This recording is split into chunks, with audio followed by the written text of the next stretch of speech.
आप देख रहे हैं हनिका न्यूज। आज खबरों का सिलसिला शुरू करते हैं। नमस्कार, मैं नरेश यादव, अब पूर्व एमएलए मेहरौली। दोस्तों, दिल्ली में कल एक ऐसे युग का अंत हुआ, एक ऐसी पार्टी की विदाई हुई जिसने दिल्ली के अंदर लोगों को कहा था कि हम भ्रष्टाचार समाप्त करेंगे, हम ईमानदारी की व्यवस्था लेके आएंगे। हजारों लाखों युवाओं को, देशवासियों को उन्होंने इस बात के लिए धोखा दिया कि हम ईमानदार व्यवस्था लाएंगे, लेकिन हकीकत ये है कि उन्होंने ईमानदारी व्यवस्था नहीं ला पाए और खुद ही भ्रष्टाचार में लिप्त हो गए। शराब घोटाला उसका एक बहुत बड़ा एग्जाम्पल है। और कल दिल्ली वालों ने एक बहुत बड़ा ऐतिहासिक मैंडेट बीजेपी को देकर, आम आदमी पार्टी के खिलाफ देकर ये जता दिया कि जनता समझदार है, जनता झांसे में नहीं आएगी, जनता झूठ बोलने वालों को आराम से समझती है। तो मैं तो यही कहूँगा पूरी दिल्ली वासियों को कि आपने एक सही कदम उठाया और ईमानदारी का जो चोला पहनते थे उनकी विदाई कर दी। मैं भी उनमें से एक था। जब अन्ना आंदोलन के दौरान मैंने आम आदमी पार्टी ज्वाइन करके अरविंद केजरीवाल जी के साथ लगा, और सिर्फ एक ही एम था, क्योंकि करप्शन की राजनीति चली हुई आ रही थी कि एक ऐसा व्यक्ति आया है जो करप्शन को हटाएगा, और पूरे देश का सपना लेकर हम लोग जुड़े थे। लेकिन वो सपना टूट गया।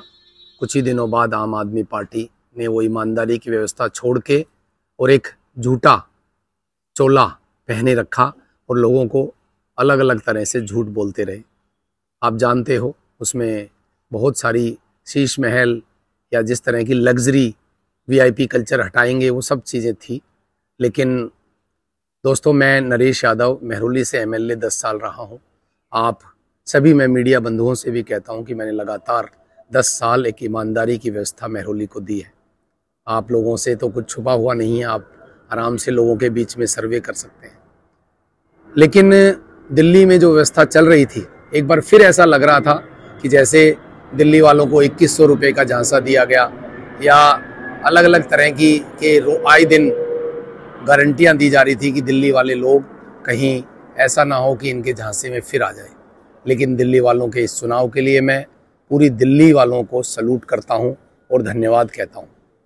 मैंने भी चुनाव से पहले इन लोगों के जो षड्यंत्र थे उसको मैं भी भांप गया था, और मैंने आम आदमी पार्टी छोड़ दी थी और बीजेपी ज्वाइन कर ली थी। बीजेपी ने जो, मोदी जी ने जो दिल्ली विजन एक दिया था, उसमें ये क्लियर कट कहा था कि जो सुविधाएं प्रेजेंट गवर्नमेंट की चल रही है वो रहेंगी, जिससे ये बार बार में झूठ बोल रहे थे। इन्होंने कहा कि ये सारी सुविधाएं बंद हो जाएंगी, लेकिन वो गलत था, गलत प्रचार था। इसके अलावा भी दोस्तों, पार्टी के अंदर भी आप जानते हैं कि किस तरह का वो है। काम करने वाले जो लोग हैं उनको अलग रखा जाता है, और जो इस तरह के भ्रष्टाचार के लोग होते हैं, जो भ्रष्टाचार कर सकते हैं या करवा सकते हैं, उनको आगे रखा जाता है। मैं आतिशी जी की जीत दर्ज हुई है, मैं उनको मुबारकबाद दूंगा, और ये उनकी अपनी निजी जीत है, ये मैं कह सकता हूँ। और क्योंकि वो काम करने वाली एक सीएम थी हमारी, और मैं उनकी रिस्पेक्ट भी करता हूँ। बहुत सारे और भी साथी हैं जो काम करने वाले थे, जो अपने दम पर आज जीत कर भी आए हैं, मैं उनको भी मुबारकबाद दूंगा। और बीजेपी से जीते हुए सभी तमाम 48 एमएलएज को भी मैं अपनी शुभकामनाएं देता हूं कि अब दिल्ली को संवारने की, विकसित करने की जिम्मेवारी आप लोगों की है, और पूरी मेहनत से दिल्ली के लोगों की सेवा आप लोग करें और एक साफ सुथरी व्यवस्था दिल्ली को दें। धन्यवाद। जय हिंद। नरेश यादव।